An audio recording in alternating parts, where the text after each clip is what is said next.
Hello everyone, welcome to the Summer Internship Program 2020. This is Architect Pankaj Sharma. कल हमने सीखा कि कैसे हम ग्रुप्स बनाते हैं, ग्रुप्स और कंपोनेंट्स में काम कैसे करते हैं, नेस्टेड ग्रुप्स क्या होते हैं और नेस्टेड कंपोनेंट्स क्या होते हैं, कैसे हम ग्रुप्स और कंपोनेंट्स को यूज करके मॉडलिंग कर सकते हैं, कैसे आउटलाइनर्स को हम यूज कर फेस में कंपोनेंट कैसे बनाते हैं और मूव एंड रोटेट टूल से कैसे हम कॉपी करते हैं और एरेज बनाते हैं। तो आज का जो हमारा टॉपिक है वो है टेक्सचर्स के ऊपर। आज हम जो सीखेंगे कि टेक्सचर्स कैसे डालते हैं, टेक्सचर्स इंपोर्ट कैसे करते हैं, स्केचअप के कौन कौन से टेक्सचर्स होते हैं, टेक्सचर्स को डालते हुए या टेक्सचर्स को इंपोर्ट करते हुए हमें क्या चीजें ध्यान में रखनी होती हैं और टेक्सचर्स को कैसे हम मैनिपुलेट करते हैं ऑब्जेक्ट्स के ऊपर, डिफरेंट ऑब्जेक्ट्स के ऊपर। चलिए शुरू करते हैं आज का वीडियो।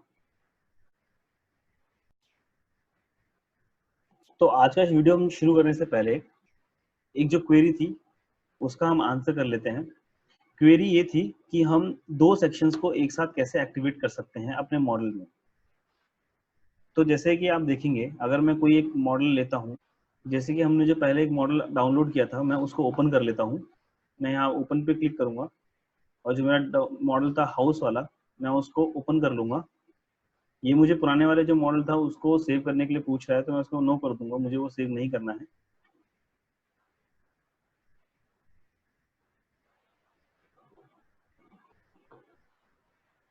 एंड यहाँ पे मेरा ये मॉडल जो है वो खुल गया है। तो आप देखेंगे कि ये हमने मॉडल जो है वो वेयर हाउस से डाउनलोड किया था। अब हम इसमें दिखाते हैं कि हम जो सेक्शंस हैं उसको कैसे हम सेक्शंस को प्लेस कर सकते हैं और सेक्शंस को हम किस तरह से डुअल सेक्शंस हम कर सकते हैं क्रिएट। तो आप यहाँ देखेंगे कि हमारे पास सेक्शन का पूरा एक टूल बार है। ये टूल बार है सेक्शन का। इसके अंदर 4 टूल्स हैं। पहला है सेक्शन, जिसमें आप सेक्शन प्लेन आप डालते हैं, ड्रॉ करते हैं। दूसरा है आपका सेक्शन प्लेन का डिस्प्ले। अगर आप चाहते हैं कि सेक्शन प्लेन वो डिस्प्ले ना हो तो आप उसको हाइड कर सकते हैं और उसे अनहाइड भी कर सकते हैं आप। फिर इसके बाद में आता है डिस्प्ले सेक्शन कट। जैसे कि हमने बताया था कि जो सेक्शन कट है, अगर हम सेक्शन को एक्टिव करना चाहते हैं या डीएक्टिवेट करना चाहते हैं, वो हमारा ये सेक्शन कट से होता है। और तीसरा था हमारा डिस्प्ले सेक्शन फिल, जिसमें हम सेक्शन का जो फिल था हमारा, जैसे कि हमारी कोई अगर वॉल कट रही है, वॉल अगर हमारे स्लाइस हो रही है, तो वॉल को फिल होके दिखाएगी, सॉलिड मास दिखाएगा या फिर उसको हॉलो दिखाएगा। तो वो हमारा यहाँ पे इस टॉगल से होता था। तो सबसे पहले मैं एक सेक्शन प्लेन ले लेता हूँ। तो यहाँ पे मेरे पास एक डायलॉग बॉक्स आता है जिसके अंदर मैं सेक्शन का नाम डाल सकता हूँ, सेक्शन का सिंबल डाल सकता हूँ। जैसे मैं इसको सेक्शन ए डाल देता हूँ और मैं सेक्शन का जो नाम है, सिंबल है, वो ए डाल देता हूँ। उसके बाद में प्लेस करता हूँ तो आप देखेंगे ये मेरे को प्लेन चूज करने के लिए बोल रहा है कि आप किस प्लेन पे सेक्शन रखना चाहते हैं।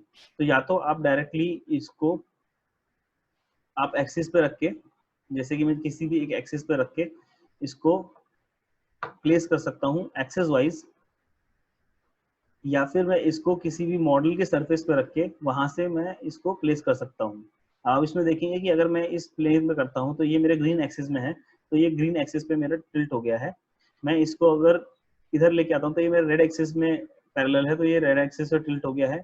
और अगर मैं नीचे करता हूँ तो ये मेरा जेड एक्सिस में पैरेलल है, तो मैं इसे जेड एक्सिस पे प्लेस कर सकता हूँ। सेम ऐसे ही आप अगर किसी और फेस पे आएंगे तो आपको उस फेस के पैरेलल ये सेक्शन जो है वो काट देगा या स्लाइस कर देगा। तो अभी के लिए हम पहले एक सेक्शन जो है वो हम इसके इस फेस पे ले लेते हैं, इसके ग्रीन एक्सिस पे ले लेते हैं। तो मैं इस सेक्शन को एक सही जगह पे प्लेस करते हैं जहाँ से मेरा जो सेक्शन है बिल्डिंग का वो अच्छा दिखाई दे। जैसे कि कुछ इधर मैं इसे प्लेस करूंगा ताकि मेरी विंडो, मेरे डोर, मेरी रेलिंग और ये पूरा जो सेक्शन कट है वो मुझे यहाँ पे दिखाई दे। अब इससे मैं अलाइन सेक्शन करके मैं यहाँ पे आ सकता हूँ और इसके मैं सेक्शन जो फिल है वो मैं ऑन कर सकता हूँ। अब आप देखेंगे कि यहाँ पे क्योंकि ये पूरी कंप्लीट ज्योमेट्री बनती थी, इस वजह से यहाँ पे ये पूरा हमें डार्क दिखा रहा है। तो हम इसको थोड़ा सा और मूव करेंगे जहाँ पे हमें ये डार्क ना दिखाए और हम इसको सेक्शन अच्छे से देख पाए। तो अब हम यहाँ पे आ गए हैं, यहाँ पे हमें ये डार्क नहीं दिखा रहा है, ये हमारा सेक्शन जो है हम यहाँ पे डाल सकते हैं।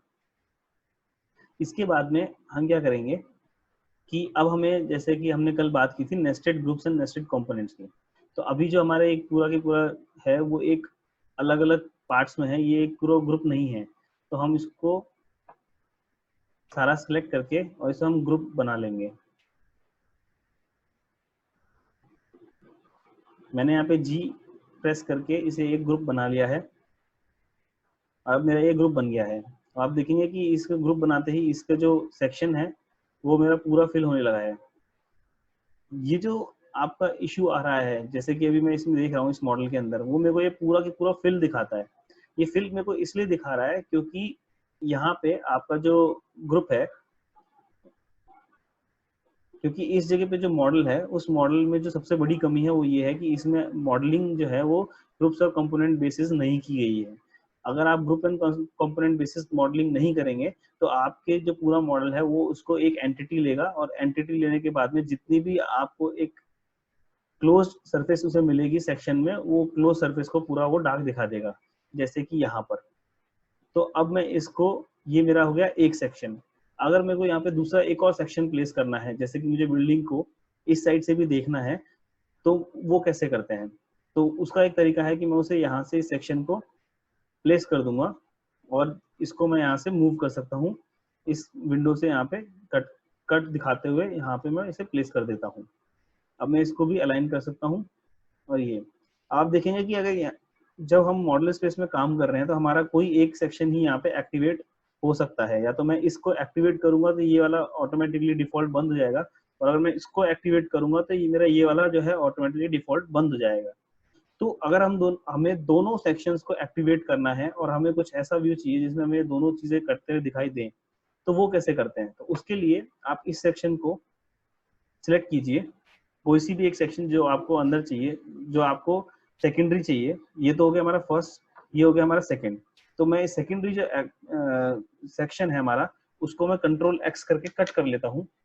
फिर मैं ग्रुप के अंदर आऊंगा, और ग्रुप के अंदर आने के बाद में मैं उसे एडिट में जाके पेस्ट इन प्लेस कर दूंगा। जैसे कि मैंने आपको पहले बताया था, पेस्ट इन प्लेस बहुत ही इंपॉर्टेंट है। जब भी आपको कुछ ऐसी ज्योमेट्री उसी जगह पे अलग ग्रुप में या अलग कंपोनेंट में पेस्ट करनी हो सेम प्लेस पे, तो आप पेस्ट इन प्लेस का यूज कर सकते हैं। मैं इसे पेस्ट इन प्लेस करूंगा तो आप देखेंगे मेरा यहाँ पे जो है मेरा सेक्शन यहाँ पे आ गया है। अब ये दो सेक्शंस हैं मेरे, तो मैं पहले वाले सेक्शन को यहाँ पे एक्टिवेट कर देता हूँ, और जब मैं एंटर करूंगा इस ग्रुप के अंदर तो मैं इस दूसरे वाले सेक्शन को भी यहाँ पे एक्टिव कट कर सकता हूँ। जैसे ही मैंने ये दोनों कट कर दिए हैं तो आप देखेंगे मेरी जो सेक्शन है, मेरी जो बिल्डिंग है वो दो सेक्शंस में कट गई है, जिसमें पहला सेक्शन मेरा ये है और दूसरा सेक्शन मेरा ये वाला है। ये दोनों सेक्शंस मेरे एक्टिवेट हो चुके हैं। यही तरीका है आप जिससे मल्टीपल सेक्शंस को एक साथ एक्टिवेट कर सकते हैं।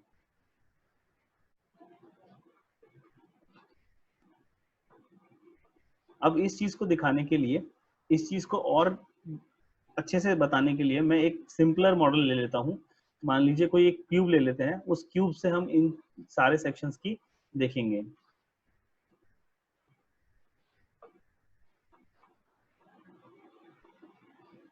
तो मैंने यहाँ पे जो मेरा क्यूब है, जो मेरा डिफॉल्ट टेम्पलेट था, मैंने उस पर आ गया हूँ। ये मेरा क्यूब है जो कि एक ग्रुप में है, और ये पूरा जो अलग अलग फेसेस है यहाँ पे ये ग्रुप में नहीं है। तो मेरा एक ही ग्रुप यहाँ पे है। अगर मैं यहाँ पे आउटलाइनर शो कर लेता हूँ,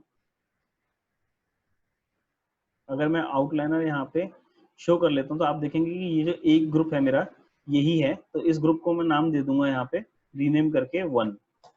तो मेरा फर्स्ट ग्रुप है। मैं इस ग्रुप के अंदर आता हूँ और इसको मैं वापस एक ग्रुप बना देता हूँ, और मैं इसको यहाँ पे रीनेम कर देता हूँ सेकंड, और इसको वापस मैं आता हूँ और फिर से इसको मैं एक ग्रुप बना देता हूँ और इस ग्रुप का नाम मैं डाल देता हूँ यहाँ पे थर्ड। तो ये हो गया हमारे नेस्टेड ग्रुप, जो कि मैं आपको पहले मना कर रहा था करने के लिए कि आप ऐसा ना कीजिएगा, क्योंकि इससे क्या होगा कि आपके बहुत सारे ग्रुप्स बन जाएंगे और मल्टीपल ग्रुप्स आपके हो जाएंगे। तो अब यहाँ पे हम क्या करेंगे, पहला हम एक सेक्शन प्लेस करते हैं जिसका सेक्शन 1 है, वो मैं यहाँ प्लेस करता हूँ, और उस सेक्शन को मैं सिलेक्ट करके आगे मूव कर लेता हूँ, ताकि मुझे ये जो फेस है ये मेरा इतना पार्ट इसका सेक्शन स्लाइस हो जाए। अब मैं फिर मल्टीप्लाई करूंगा। अब आप देखेंगे कि आउटलाइनर में मेरे पास में नीचे यहाँ पे एक सेक्शन आ गया है। फिर अब हम क्या करेंगे कि अब हम इस ग्रुप के अंदर एंटर करेंगे, तो यहाँ पे हम इसका दूसरा एक और सेक्शन यहाँ पे जो है हम प्लेस कर देंगे, और इस प्लेस सेक्शन को हम थोड़ा सा मूव कर देंगे। इसके बाद में क्योंकि हमारे पास में 2 सेक्शंस के आ गए हैं, हम फिर वापस तीसरे ग्रुप में आएंगे, ये वाले ग्रुप में, और इसमें हम एक और सेक्शन जो है यहाँ पे प्लेस कर देंगे। तो आप ऐसे करके कितने भी सेक्शंस यहाँ पे प्लेस कर सकते हैं। आप जितने सेक्शंस प्लेस करते जाएंगे, आपकी जो ज्योमेट्री है वो उतने ही सेक्शंस यहाँ पे डिस्प्ले होते चले जाएंगे। अब आप देखेंगे कि ये जो सेक्शंस है ये हर बार एक ग्रुप के साथ में लिंक हो जाते हैं। जैसे कि जो पहला ग्रुप है मेरा, पहले ग्रुप के साथ में ये वाला सेक्शन मेरा लिंक है, दूसरे ग्रुप के साथ मेरा ये वाला सेक्शन लिंक है, और तीसरे ग्रुप के साथ मेरा ये वाला सेक्शन लिंक में है। तो आप ऐसे करके इसे अलग अलग जो ग्रुप्स हैं उनको आप डाल सकते हैं। तो ये हो गया हमारा मल्टीपल सेक्शन का ग्रुपिंग, और इसमें आप देखेंगे कि ये मल्टीपल सेक्शंस कैसे काम करते हैं ग्रुप्स के साथ में। अब मैं आपको दिखाता हूँ कि ये जो मल्टीपल सेक्शंस हैं, अगर मैं इन सबको डिलीट कर देता हूँ तो आप जो सेक्शन है उसको आप कंपोनेंट के साथ भी यूज कर सकते हैं। अगर मैं यहाँ पे कोई एक कंपोनेंट ले लेता हूँ,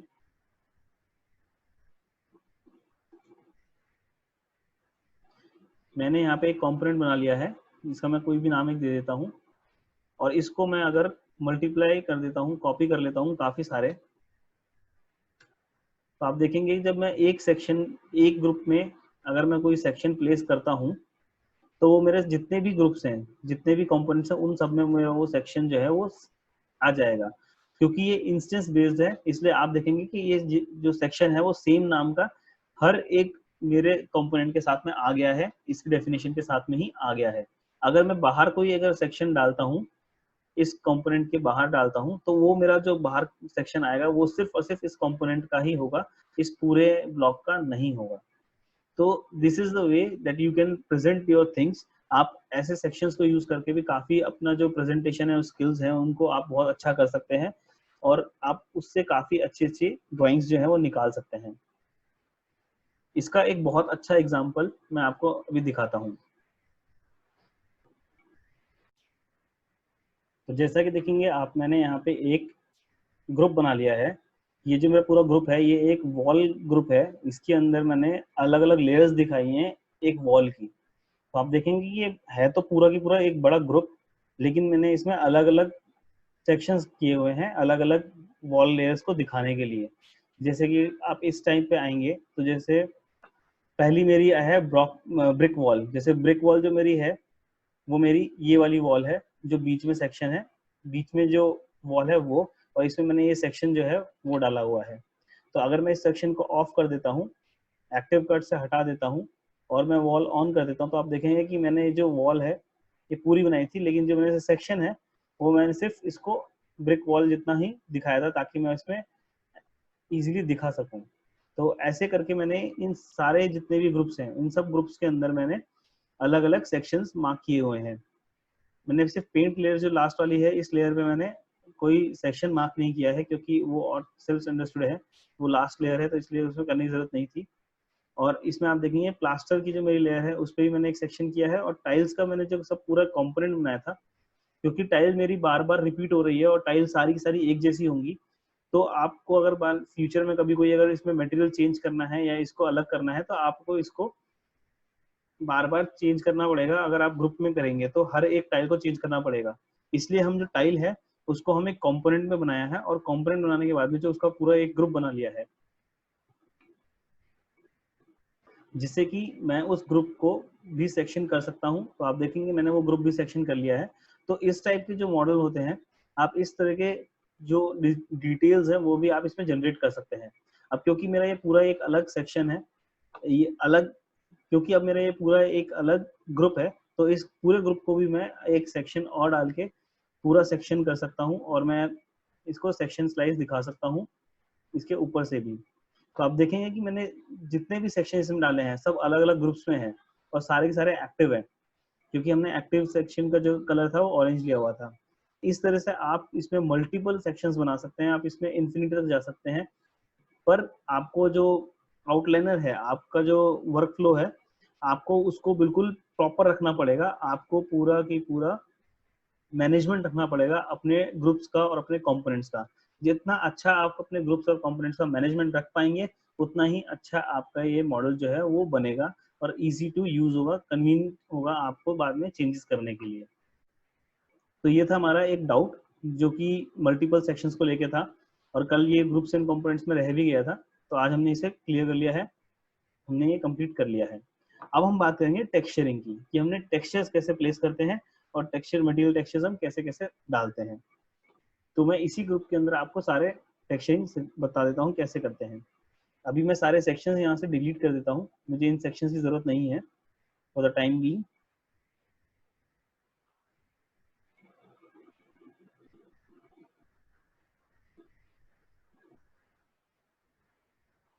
तो आप देखेंगे मेरे पास में डिफरेंट डिफरेंट यहाँ पे मटेरियल्स हैं, उन मटेरियल्स में मैंने डिफरेंट डिफरेंट यहाँ पे टेक्सचर्स डाले हुए हैं।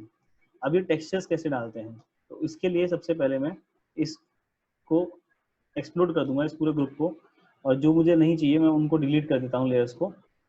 अब मैं सिर्फ एक ब्रिक वॉल यहाँ पे ली है फॉर एग्जांपल टेक्सचर्स के लिए।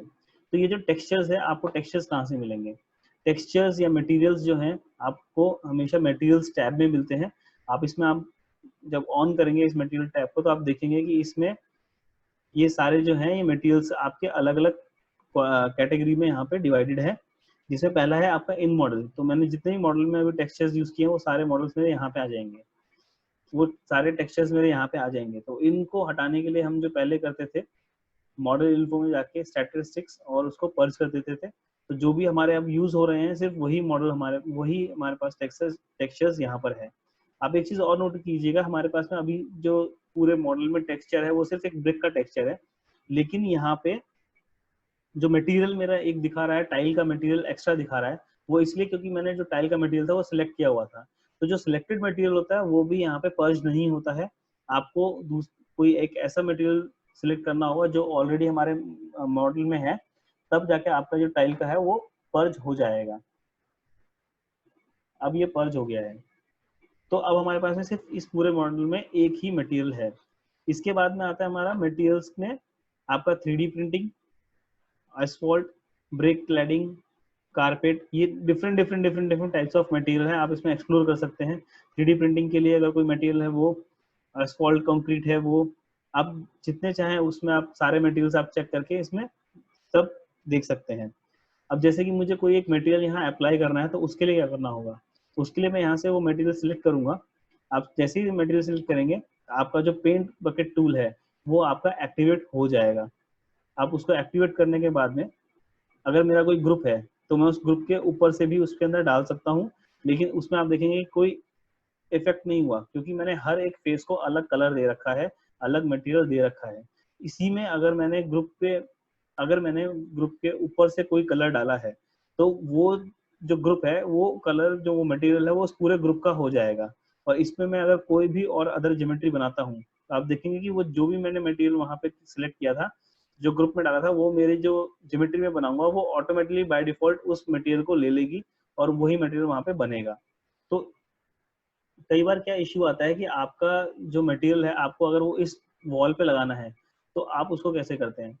तो इसके दो तीन तरीके हैं। अगर आप ग्रुप्स एंड कंपोनेंट्स में काम कर रहे हैं, तो आप ये देखेंगे कि आप जो भी मॉडल करें, जैसे मैंने ये पूरी ब्रिक वॉल मॉडल की है, तो ये मेरा पूरा ब्रिक का ही मटेरियल है। तो आप इसमें हर एक फेस पे आप चाहेंगे कि मेरा जो इसके 6 फेसेस हैं, इस 6 फेसेस पे मेरा मटेरियल है वो यही ब्रिक वाला मटेरियल लगे। तो मैं इसको सारा सिलेक्ट करके वी से अपना पेंट बकेट टूल ऑन कर लूंगा और मैं इस पर क्लिक करूंगा, तो मेरा सारा जगह पे ये मटेरियल यहाँ पे अप्लाई हो जाएगा। पर अगर चाहते हैं कि आप नहीं, मेरे को सिर्फ एक ही फेस पे इसको अप्लाई करना है, बाकी फेस पे नहीं करना है, तो आप सिर्फ उस फेस को सिलेक्ट कीजिएगा और उस पर क्लिक कर दीजिएगा, बाकी फेस पे नहीं होता है। मान लीजिए कि आपको सिलेक्शन नहीं करना है, आपने सिलेक्शन नहीं करना है, तो आप किसी भी फेस पे आएंगे और उस पर क्लिक करेंगे तो मेरा मटेरियल वहाँ पे अप्लाई हो जाएगा। तो ये था हमारा मटेरियल का एप्लीकेशन। अब इस मटेरियल के एप्लीकेशन के बाद में हम आते हैं मटेरियल को प्लेस करना।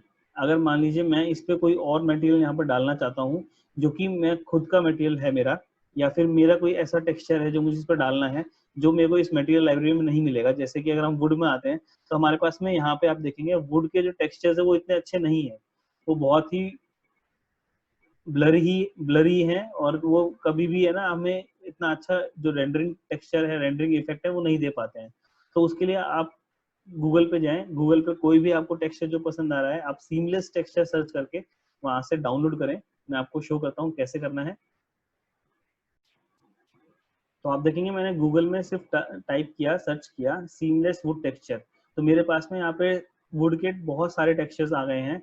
मैं इसमें मोर पे क्लिक करूंगा तो मेरे पास में और भी बहुत सारे यहाँ पे टेक्सचर्स आ गए हैं, जिनको मैं यूज कर सकता हूँ अपने मॉडल में। इसमें आप हाई रेजोल्यूशन भी ले सकते हैं, आप डिफरेंट टाइप ऑफ वुड्स के भी टेक्सचर्स यहाँ से देख सकते हैं। रस्टिक भी आप देखें तो रस्टिक भी आपको मिल जाएगा।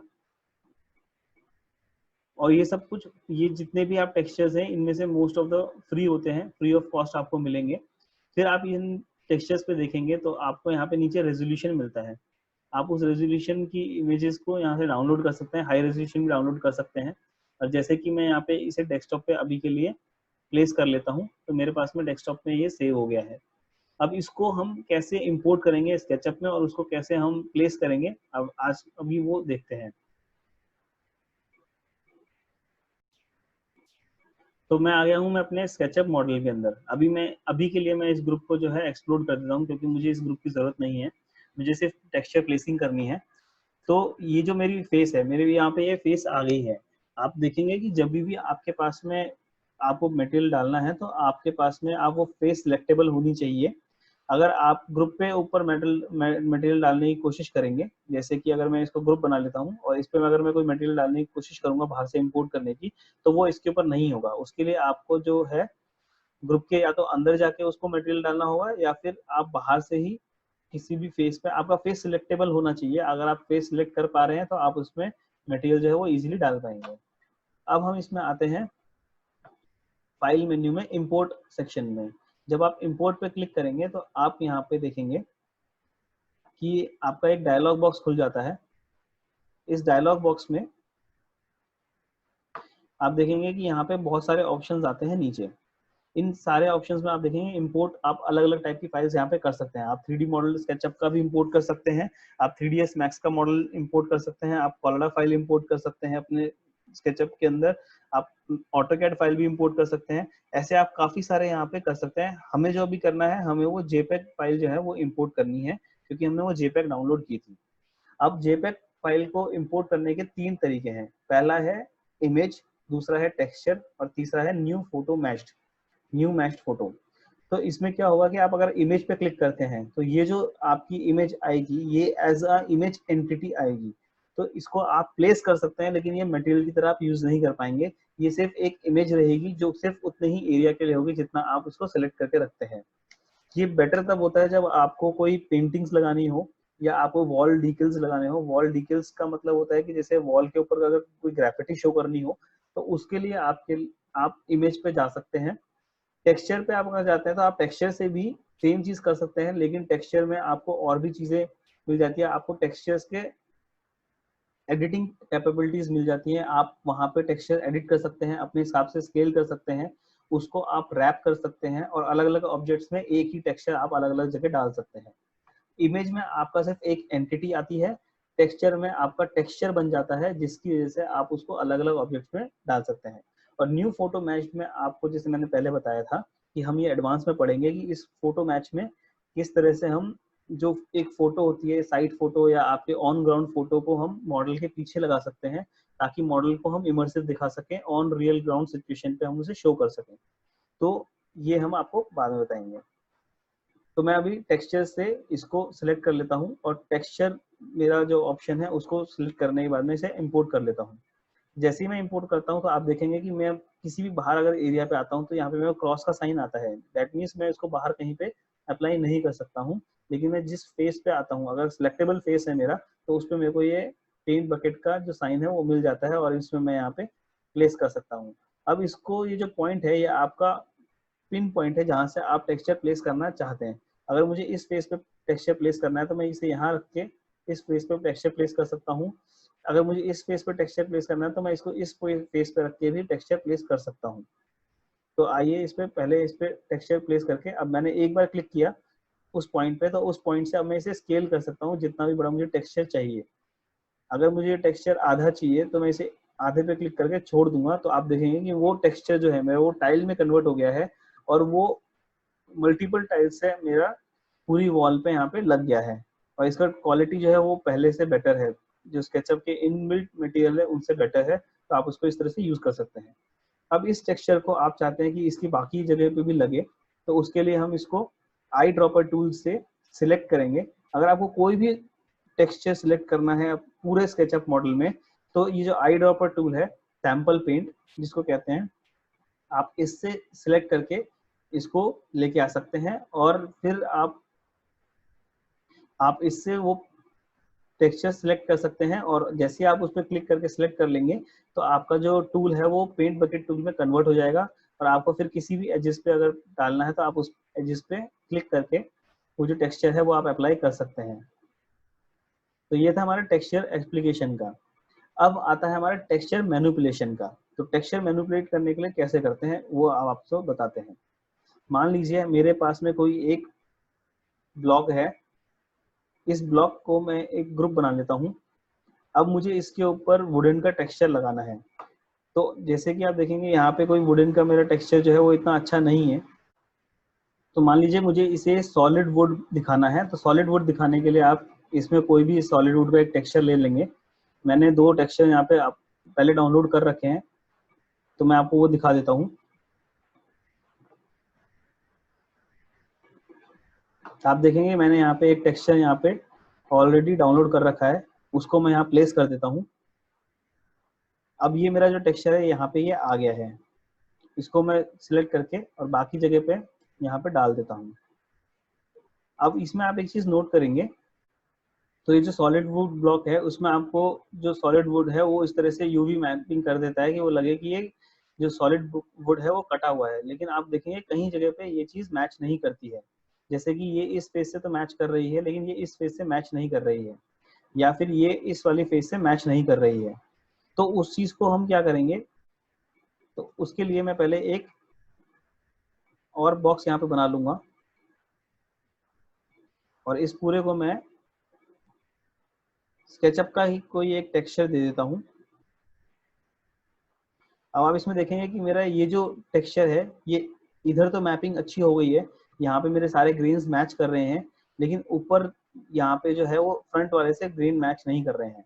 तो अगर मुझे यहाँ पे ऐसे वुड देखना है, इस ब्लॉक को मुझे इस तरह से देखना है, तो यहाँ पे मेरे 2 डिफरेंट डिफरेंट दिखने लगते हैं, जो कि बहुत ऑड लगता है। तो इसको हम कैसे ठीक कर सकते हैं अभी हम वो देखते हैं।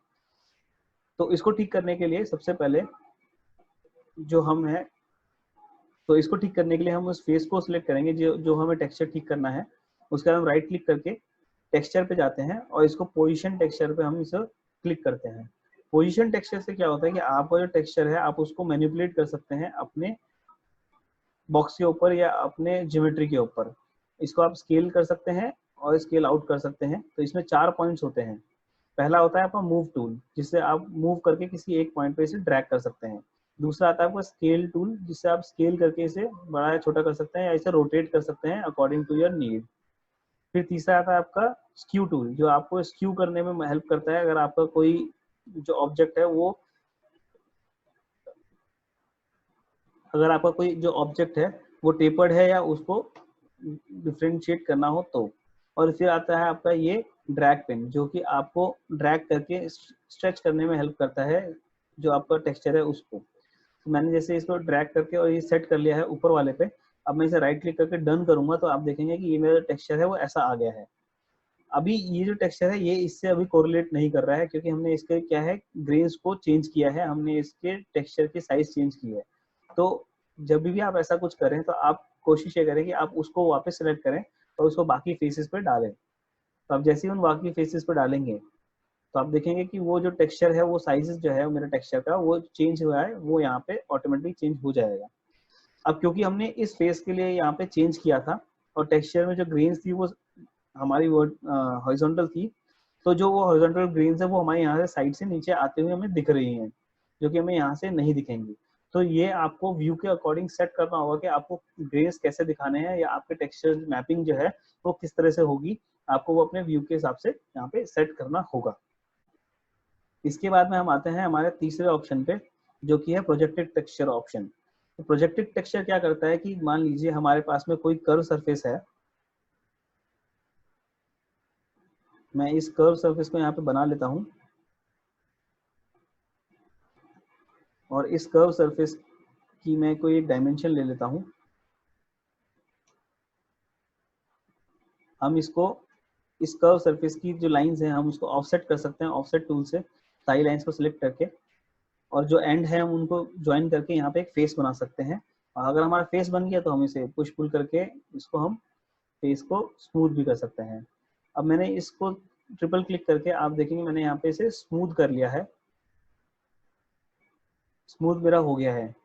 तो मेरा ये जो कर्व स्पेस है वो मेरे को, कर्व जो फेस है वो मेरे को कुछ इस तरह से दिखाई देती है। अब हमने जब इस पर ट्रिपल क्लिक करेंगे तो आप देखेंगे कि ट्रिपल क्लिक करने पे हमें ये सारी लाइंस दिखाई देती है डॉटेड वाली। इसका मतलब जो हमारा कर्व है वो हमारी ये छोटी छोटी लाइन से मिलके बना है। तो अगर मैं यहाँ पे अपना जो टेक्सचर है वो मैं ले लेता हूँ और मैं उसे यहाँ पे क्लिक कर देता हूँ, तो स्केचअप जो है वो अपना पूरी कोशिश करता है उसको टेक्सचर मैपिंग करने के लिए, लेकिन फिर भी जो आप देखेंगे कि इसमें काफ़ी इश्यूज आते हैं टेक्सचर मैपिंग में। तो आप इसमें ट्रिपल क्लिक करेंगे पूरे पे, और जो आपका कमांड है बी कमांड, जिससे कि आपका टेक्सचर जो है आपका पेंट बकेट जो है वो ऑन हो जाता है। आप उसे 2 या 3 बार क्लिक करेंगे अलग अलग जगह पे, तो आप देखेंगे ये टेक्सचर जो है मेरा वो चेंज हो रहा है, और अल्टीमेटली वो एक ऐसे पॉइंट पे आ जाएगा जब आपका जो टेक्सचर है वो आपको जैसा चाहिए वो आपको मिल जाएगा। तो जैसे ही मैंने इसको चेंज किया मेरे को ये टेक्सचर जो यहाँ पे इसको मिल गया है। ये होता है आपका टेक्सचर मैपिंग। तो इसमें ये तो हो गया आपका ऑटोमेटिक टेक्सचर मैपिंग जो स्केचअप करता है। अगर मान लीजिए मैं यहाँ पे कोई एक फेस पे यहाँ पे कोई एक नया टेक्सचर लेके आता हूँ, तो मैं यहाँ पे इंपोर्ट करता हूँ और यहाँ पे कोई एक टेक्सचर में यहाँ पे कोई एक इमेज में, बेसिकली एक इमेज में यहाँ पे ले लेता हूँ और उस इमेज को मैं यहाँ पे पोजीशन करता हूँ डालने के लिए। तो आप देखेंगे कि यहाँ पे मेरा वो जो इमेज है वो बहुत ही टुकड़ों में आएगा, जो भी हमारे फेसेस है सिर्फ उतने पे। तो मैं अभी बेसिकली इसको पहले एक बार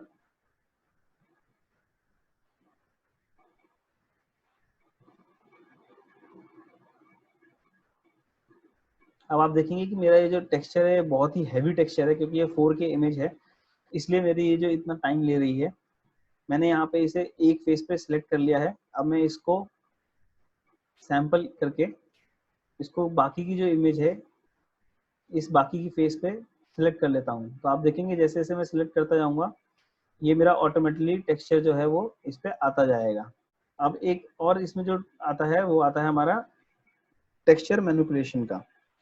अगर मान लीजिए मेरा ये फेस है, इस पे मेरे सारी जगहों पे एक ही टेक्सचर लगा हुआ है, सेम टेक्सचर मेरा यहाँ पे लगा हुआ है, लेकिन मुझे इस टेक्सचर को मैनिपुलेट करना है किसी दूसरे ऑब्जेक्ट के लिए, और मैं ये चाहता हूँ कि मैं इसको एडिट ना करूँ यहाँ से, क्योंकि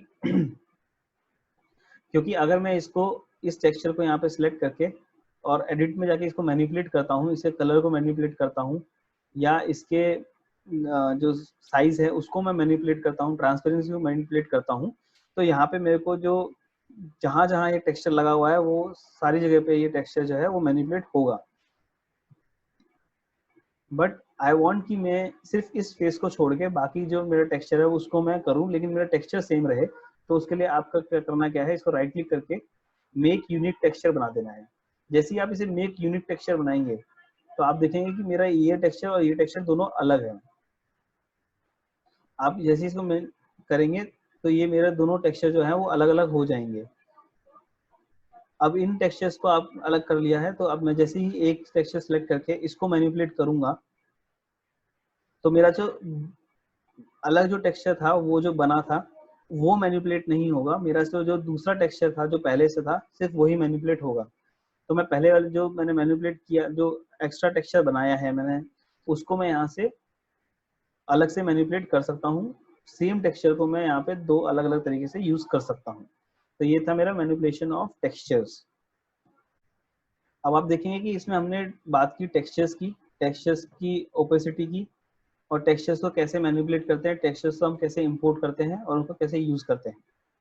जैसे कि मैंने कल आपको बताया था, कल हमने एक ह्यूमन फिगर बनाया था और उस ह्यूमन फिगर को हमने एक टेक्सचर दिया था जो कि हमारा ट्रांसपेरेंट था। तो उसके लिए क्या करना है वो मैं भी आपको बता देता हूँ। अगर आपको ऐसा कुछ ह्यूमन फिगर चाहिए या आपको ऐसा कुछ बनाना है, तो उसके लिए आपको एक ऐसी इमेज सर्च करनी होगी जो ट्रांसपेरेंट हो और जिसको आप यहाँ पे डालना चाहें, जैसे कि पीएनजी इमेज। पीएनजी फॉर्मेट जो होता है हमारा, जो इमेज फॉर्मेट होता है पीएनजी, पोर्टेबल नेटवर्क ग्राफिक्स, उसका जो फायदा है वो ये है कि हमें जब भी उसमें जो बैकग्राउंड होता है उसके अंदर वो कैपेबिलिटी होती है कि वो बैकग्राउंड को ट्रांसपेरेंट, जो बैकग्राउंड ट्रांसपेरेंसी है उसको रिटेन कर पाए। तो उस चीज को करने के लिए हम यहाँ पे पीएनजी इमेज ही यूज करेंगे।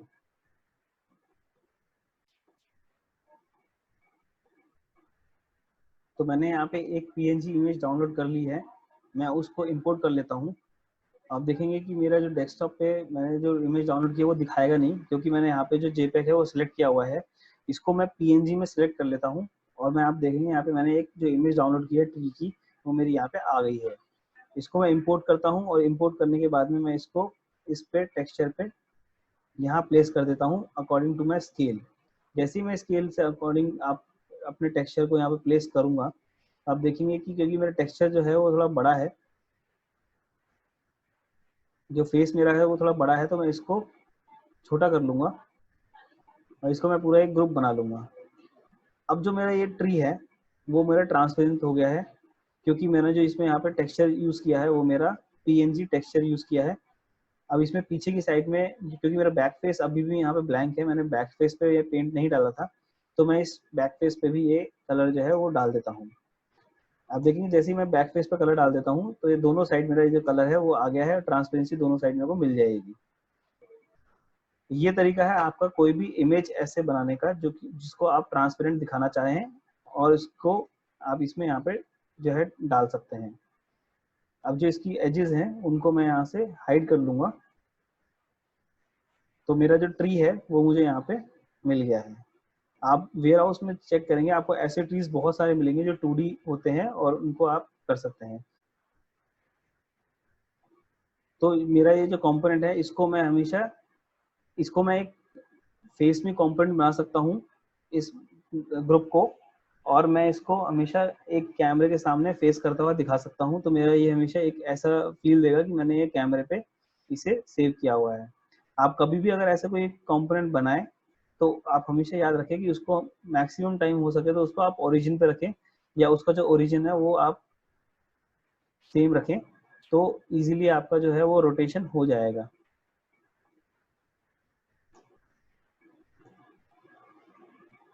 ये था हमारा पीएनजी का टेक्सचरिंग का और मटेरियल्स कैसे डालते हैं, मटेरियल एडिटिंग का। तो गाइस आज के लिए इतना ही। अब नेक्स्ट वीक से हम सीखेंगे स्केचअप में एडवांस मॉडलिंग के बारे में। स्केचअप में एडवांस मॉडलिंग कैसे होती है, स्केचअप में आपकी आर्किटेक्चरल मॉडलिंग कैसे होती है, उसमें आप ग्रुप्स कैसे बनाते हैं आर्किटेक्चरली, और उसमें आप किन किन चीज़ों का ध्यान रखना होता है जब आप आर्किटेक्चर का कोई एनालिटिकल मॉडल बना रहे होते हैं, या अगर आपको सिर्फ एलिवेशन निकालना है उसके लिए बना रहे होते हैं। तो जो हमने पहले ऑटोकैड में प्रैक्टिस किया था बेसिक्स में, जो एक लेआउट प्लान हमने बनाया था, हम उसी लेआउट प्लान को यहाँ पे 3D मॉडल में कन्वर्ट करेंगे इस अगले पूरे हफ्ते में।